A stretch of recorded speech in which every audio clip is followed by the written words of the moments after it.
If you feel like everything is just getting on top of you, you need a reset. It will make sure that all of those recurring tasks, laundry, paperwork, etc., actually get done. All of those things that don't seem urgent until you've run out of clean knickers. Let's go. Hi guys, it's Laura and I help you live a simpler, happier, more spacious life. And another week has come and gone. Another month has come and gone. Honestly, I don't know how it's happening, but here we are. Every week on my Instagram stories, I share my weekly reset and I always get questions about it, specifically if I can make it available as a free download. Well, I have gone one better. It's the perfectionist in me. I am sharing not only my weekly reset, but also my monthly reset and my quarterly reset. Email subscribers, that is already in your resource library. Non-email subscribers, link in the description to where you can grab yours. I promise you a regular reset is going to change your life. Okay, just made that bet, but however. For this video, I am taking you through my weekly reset step by step. It is all the things that I do on a weekly basis to stay on top of everything, to tie up all of the loose ends, wrap up the week, and then setting myself up for success for the coming week. So first things first, I always ask myself, what can be working away in the background for me? Or what is something that I need to start early so that it has time to finish? And that's why I always begin every week, every weekly reset with laundry. I grab all of the towels and cloths, replacing them with clean ones as I go. Now, I only do one load of laundry a week, so I throw towels and clothes and different colors and everything just all in together. My husband does wash the bedclothes the day before. And then following that, I plug in all my devices and my battery packs and stuff to charge. Now, once those things are out of the way, once they're working in the background for me, I can get down to some of the more admin type tasks like replying to emails, comments, and notifications. Sadly, I get far too many to reply to all of them, but I set aside time to reply to as many as I can. Next is when I catch up on any articles or posts I've saved. I use a feed reader that collects the latest posts from my favorite blogs, and I'll also sometimes save, interesting articles that I spot online or that someone has shared on social media. I try read any from that week, and I also try to clear out some old ones. I actually do the same with emails. But this is actually really helpful if you are someone like me who tries to keep on top of everything, but despite your best efforts, there's a bit of a backlog. In the past, I have always tried to start with the oldest and catch up from there, but it meant I was always behind, and that was so demotivating. It was so demoralizing. I was always playing catch up. So now what I'll do is I kind of pick a date, let's say November 1st, and I try and stay on top of anything new that comes in from that date. So all the new stuff, all the new messages, all the new emails, I'll stay on top of those, and then when I have the time, I will kind of chip away at some of the older ones as well. That approach has saved my sanity. It's also the reason why you might suddenly get a reply from me to an email that you sent 4 years ago. I'm getting there. The washing machine is usually done by then, so I switch the clothes to the dryer. This also forces me to just stand up and move around a bit so that I'm not sitting for too long. Once I am done with that, I move on to cleaning up and backing up my digital life. You coming? Come on.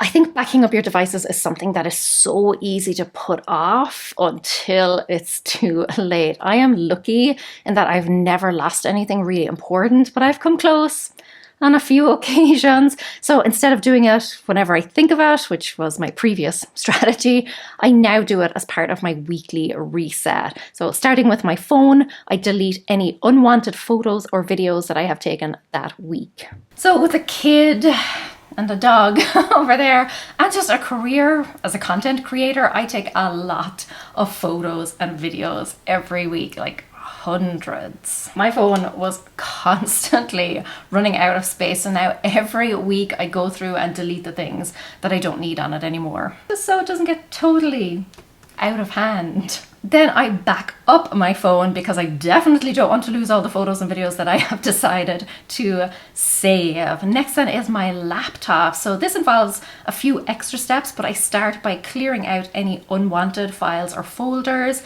I close down any browser tabs I don't need. I'm the type of person who has 11 bajillion open browser tabs at any given time. So once a week, I like to kind of go through and close down most of them. I will also then close down any, applications or files or anything like that that I don't need. Anything basically that I'm not currently working on. My laptop is pretty old at this stage, so she ain't as fast as she used to be, like myself.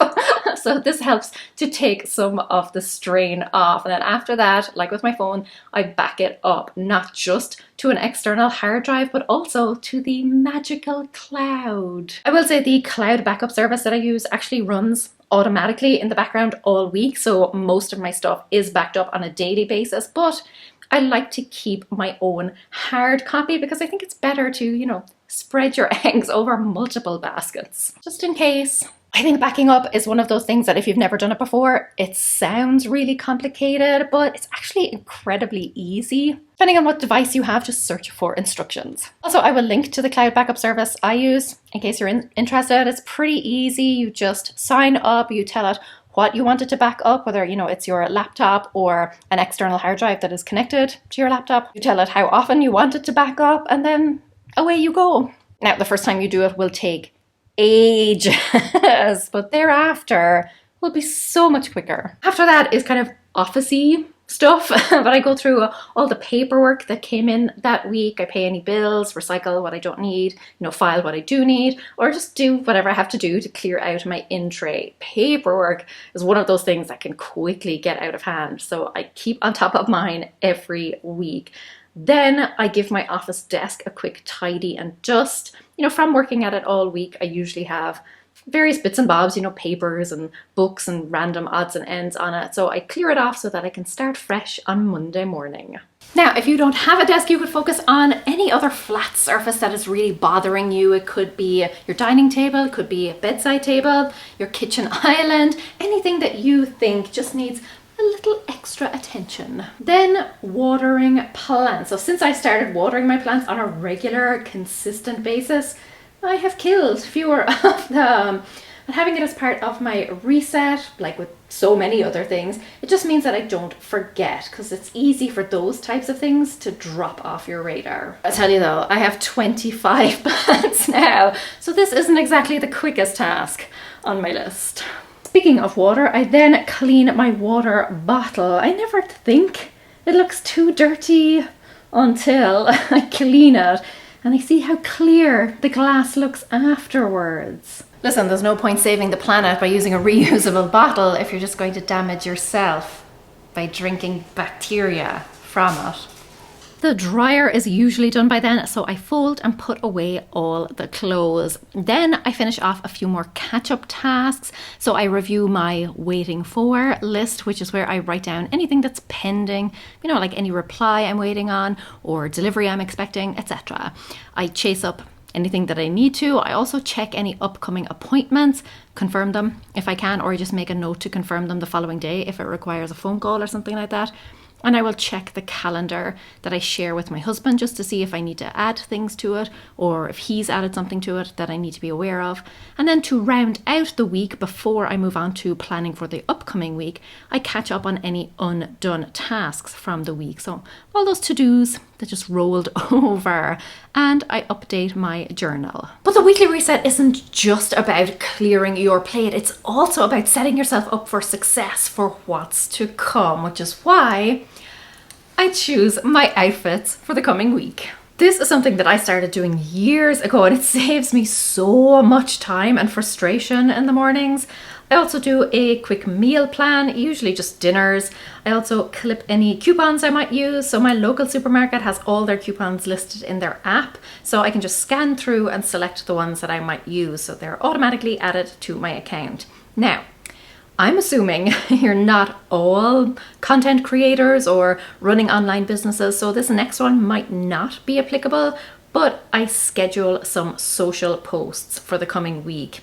Even if I only get one scheduled, I call it a win. I haven't included it in the free download because I figure it won't be relevant to most people, but you will see that as well as the list, I've also included a blank template so that you can build your own weekly reset if mine doesn't suit or you just want to change a few things around. And then finally, I plan the coming week so I know what I need to be doing and when, and I can hopefully get everything done. Now, like I said, I also have a monthly reset and a quarterly reset. Those lists are also included in the download, so be sure to grab it at the link in the description. You can follow and implement those yourself, or you can use them as inspiration, as a jumping off point for filling in your own in the blank template section. Until next time, gur mille maith agaibh. Agus feici mé sibh sigh go luath. Slán!